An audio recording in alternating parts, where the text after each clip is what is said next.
I speak to a lot of people who love to visit Disney World but have yet to make it out to see Disneyland in California. Some have told me that they think Disneyland is too small. That's right, it is small, but it's not too small. And Disneyland has nearly twice the attractions as Magic Kingdom. A plus is that everything is within walking distance at Disneyland. Others tell me that California feels out of their comfort zone and that Florida just seems easier. Well, Disneyland is surprisingly easy, especially when you book with a travel advisor. So, this is Disneyland for those who love Disney World, and it's coming up right now.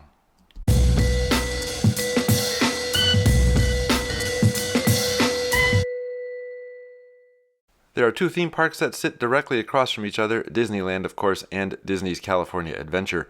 But in this video, I really want to focus on Disneyland because she's Magic Kingdom's big sister, but I'll touch on California Adventure too. So let's talk about experiences that you cannot have at Disney World. Walt Disney never got to see his Florida park, but at Disneyland you can literally feel his presence here. He designed it, walked it, and even slept here. His family apartment is located above the Firehouse. Cast members knew Walt Disney was in the park when they saw the light on in the window. The light is constantly lit today because it symbolizes that Walt is always with us. Now over at It's a Small World, it's pretty close to the Walt Disney World version with a few exceptions.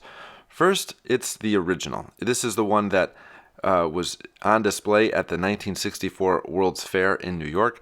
The queue and load area is outside, which is different than the Disney World version. Inside is similar, but there are enough differences that make it a must-see. Some of the rooms are different, and you may even spot a few Disney characters along the way, like Alice in Wonderland, Woody from Toy Story, Lilo and Stitch, just to name a few. AUTOPIA is Disneyland's version of the Tomorrowland Speedway at Magic Kingdom. Both have miniature gas-powered cars that you drive around a track, but Disneyland's version is part freeway, part racetrack, and part dirt road with hills and bridges. It has a lot more theming to it than the Tomorrowland Speedway, and it kind of makes Disney World's version seem a little bland.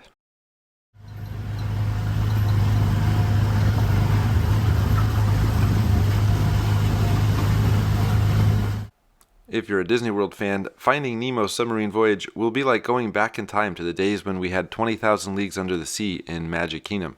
Disneyland still has this attraction, but with a Finding Nemo overlay. The story and augmented reality animations are very similar to Finding Nemo at Epcot. I know that so many people wish Magic Kingdom still had this attraction, myself included. But if you missed 20,000 Leagues Under the Sea at Magic Kingdom or wondered what it was like, this is an attraction you definitely want to do. A tremendous volcanic event. Steer 40 degrees. Right, rudder, 40 degrees. Mind your distance and port start. Aye, aye, sir. As we leave this long-lost community behind, we're about to enter a community. Buzz Lightyear Astro Blasters is very different from Buzz Lightyear's Space Ranger Spin in Magic Kingdom. The rooms are completely different, and you even have different targets to shoot at. Your blaster isn't attached to the ride vehicle, so you have more control over where to aim. As with Space Ranger Spin, it's tricky to figure out where exactly you're pointing your laser, but you can get the hang of it pretty quickly.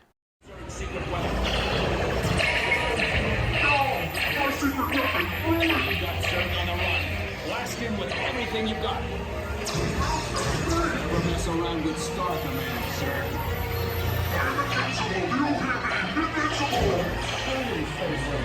Space Mountain at Magic Kingdom is one of the few attractions that opened in Florida before its counterpart in California. So to me, Space Mountain is really a Magic Kingdom ride. However, Disneyland's version is quite different. The queue, for example, has you walk outside onto the roof. The ride vehicles have you sit in rows of two, whereas Disney World you sit one behind the other. Disneyland's version is set to a spacey rock soundtrack. Disney World has no music with other than just a few sound effects. And the track at Space Mountain in Disneyland is incredibly smooth and feels much faster than Disney World's version.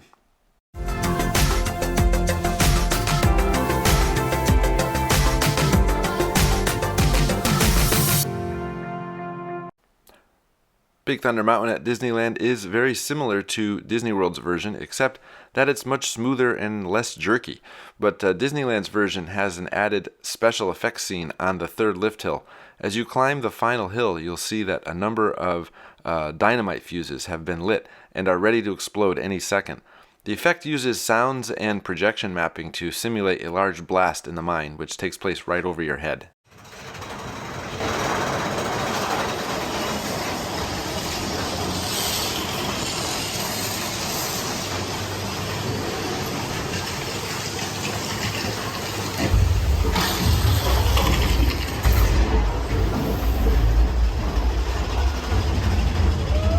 One of my absolute favorite things about Disneyland is that it still has Mr. Toad's Wild Ride. The Magic Kingdom version was removed in 1998 to make room for the Many Adventures of Winnie the Pooh in Fantasyland. Going on this ride at Disneyland was like going back in time. It's classic Disney dark ride storytelling with a very simple ride design and almost plywood cutouts. But there's just something about this ride that brings me back. I love the part where Toad gets hit by a train and then goes to hell. It's hysterical, and it will leave you saying, wait, why don't we have this at Walt Disney World still?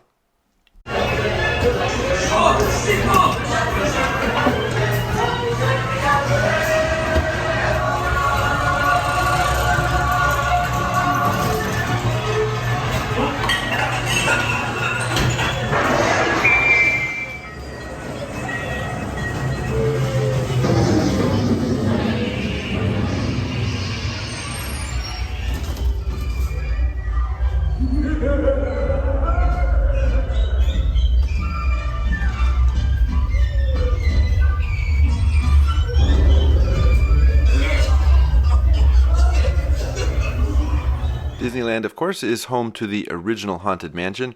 The Walt Disney World version is nearly identical, except that the exterior facade is vastly different. Oh, and Disneyland's stretching room is a real elevator, where in Disney World it's just a special effect.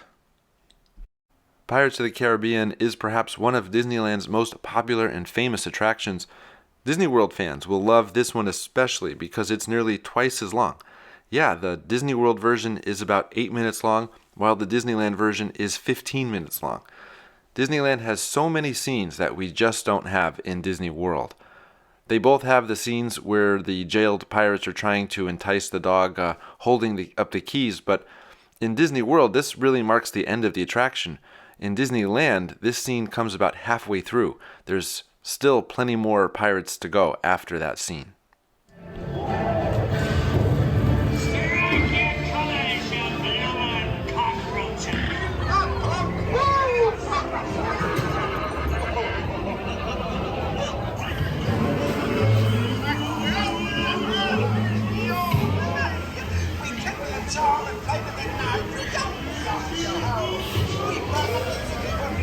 The Davy Crockett Explorer canoes were at one time operational in Magic Kingdom at Walt Disney World on the rivers of America, even before Tom Sawyer's Island was completed.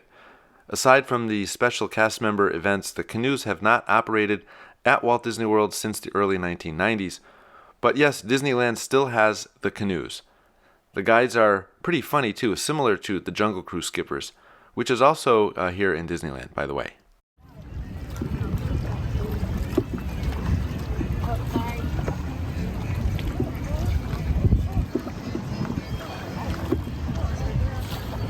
The Matterhorn bobsleds attraction was never in Walt Disney World, I know, but some people say the closest match would be Expedition Everest in Disney's Animal Kingdom. But they really are vastly different rides. I mentioned Matterhorn in this video because it's the first Disney coaster ever built and the first tubular steel coaster in the world. And watch out for the Yeti. He's absolutely terrifying. No joke. I mean, he's really scary. See what I mean?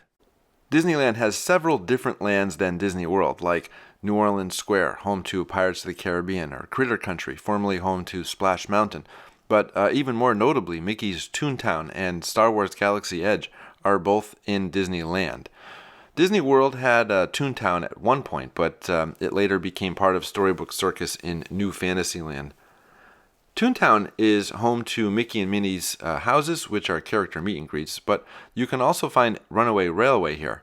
The queue for Runaway Railway is very different from the Walt Disney World version, which takes place in the Chinese Theater at Disney's Hollywood Studios. The Star Wars Galaxy Edge area is located in Disneyland, At Disney World, it's part of Disney's Hollywood Studios, of course. The lands are very similar, though. In fact, at one point, I forgot I was in California. It was kind of weird. Now, Disneyland is, of course, the first castle park with Sleeping Beauty Castle serving as the centerpiece of the park. But did you know that you can actually go inside? See, in Walt Disney World, you can only go inside if you want to dine in Cinderella's royal table. Other than that, there really isn't much to experience in the castle, and oftentimes it's closed because of a show. But in Sleeping Beauty's castle, there is a walk-through attraction where you can explore the winding passageways where the tale of Princess Aurora is told. And inside you'll find three-dimensional displays and special effects. Don't miss the end scene where Maleficent transforms into a fire-breathing dragon.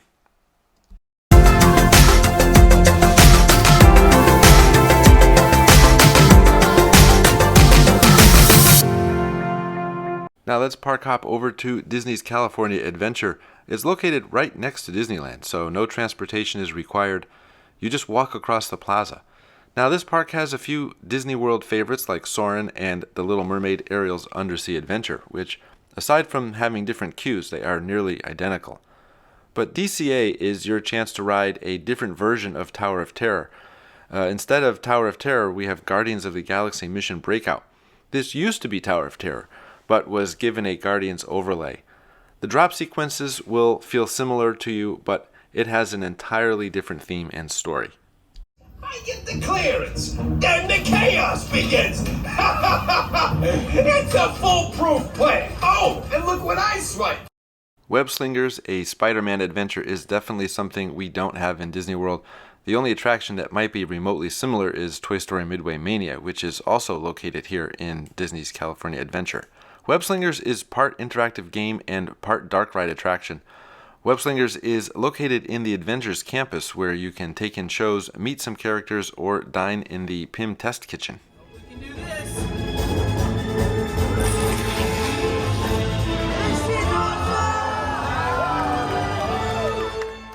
One of the most beautiful sections of Disney's California Adventure Park is Cars Land, home to so many great attractions like Luigi's Rollicking Roadsters and especially Radiator Springs Racers.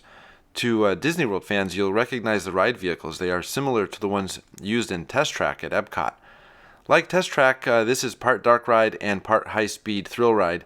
The final scene has you race another car through Radiator Springs. I think this is one of the best rides in the entire resort. And here's a little secret. If you stand in the center of the street at exactly sunset, be sure to check your phone's weather app to get the exact sunset time.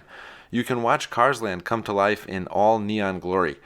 After the neon goes on, be sure to walk down the path behind Flo's V8 Cafe to see Radiator Springs lit up as well. It's one of the most beautiful parts of any Disney park anywhere, so you don't want to miss it. And not too many people know about this pathway, so you may have it all to yourself.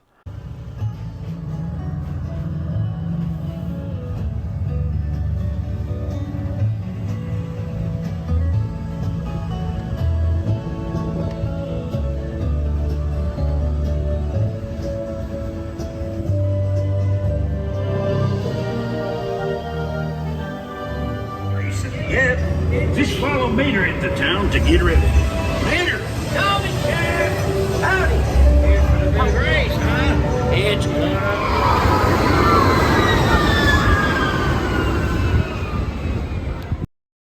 Now, of course, I didn't cover everything there is to see and do in Disneyland in California, but I hope you Disney World fans saw enough about what makes this resort truly unique. To see more about what I do, visit OrlandoParksguy.com. I'm also on Facebook and Instagram.